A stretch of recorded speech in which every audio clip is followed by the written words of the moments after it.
Assalamualaikum teman-teman semuanya. Hari ini saya Lega Hidayati akan menerangkan tentang seperangkat postulat untuk memenuhi tugas mata kuliah pragmatik yang dosen pengampunya adalah yang terhormat Bapak Profesor Dr. Mujiono Wiryotinoyo MPD dan juga Ibu Dr. Reli Handayani MPD. Dan untuk penjelasan selanjutnya mari kita simak slide berikut ini. Baiklah, pada hari ini saya akan menjelaskan tentang seperangkat postulat. Yang pertama, representasi semantik dan interpretasi pragmatik. Postulat pertama mengatakan bahwa representasi semantik atau bentuk logikal suatu kalimat berbeda dari interpretasi pragmatiknya. Contoh penjelasan yang tidak masuk akal ini adalah kaum semantik berusaha untuk memasukkan fenomena pragmatik ke dalam semantik pada awal tahun 1970-an. Aliran semantik generatif mengajukan hipotesis performatiknya. Hipotesis ini mengatakan bahwa setiap kalimat K dalam bahasa memiliki struktur batin atau struktur semantik berupa kalimat performatif yang kurang lebih berbentuk seperti saya menyatakan atau mengumumkan atau memintai dan sebagainya. Dengan cara inilah mereka menempatkan daya ilokusi suatu ujaran dalam representasi semantik.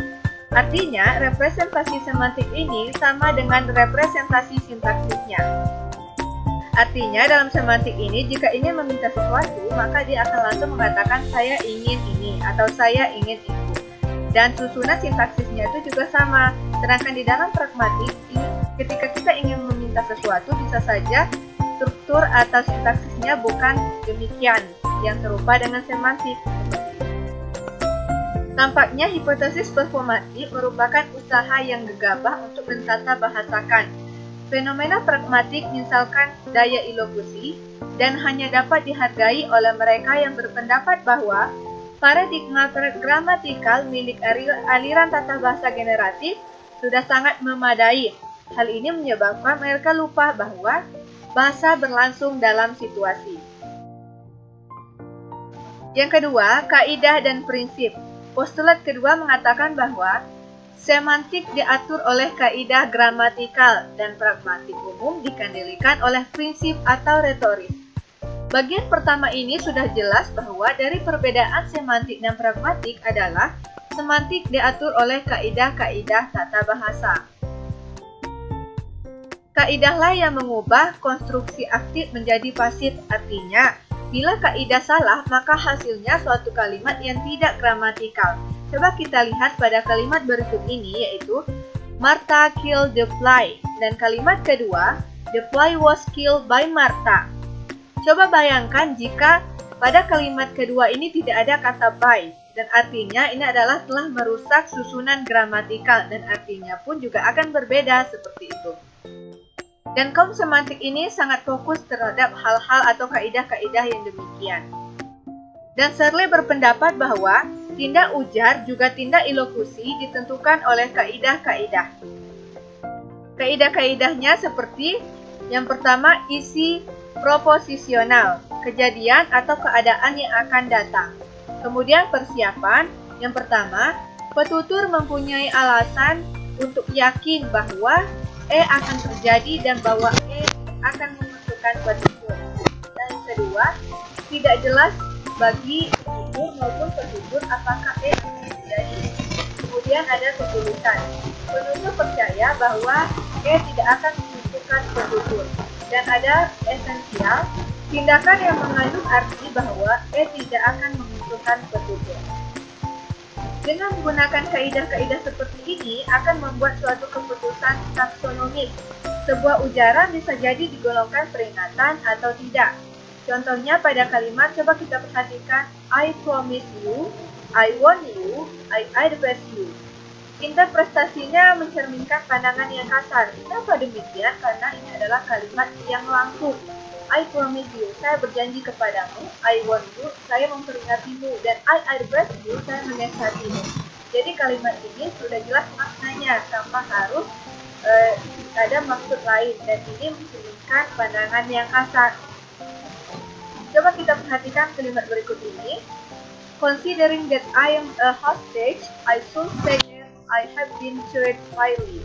Artinya, sebagai seorang sandera, dapat dikatakan saya telah diperlakukan dengan cukup adil.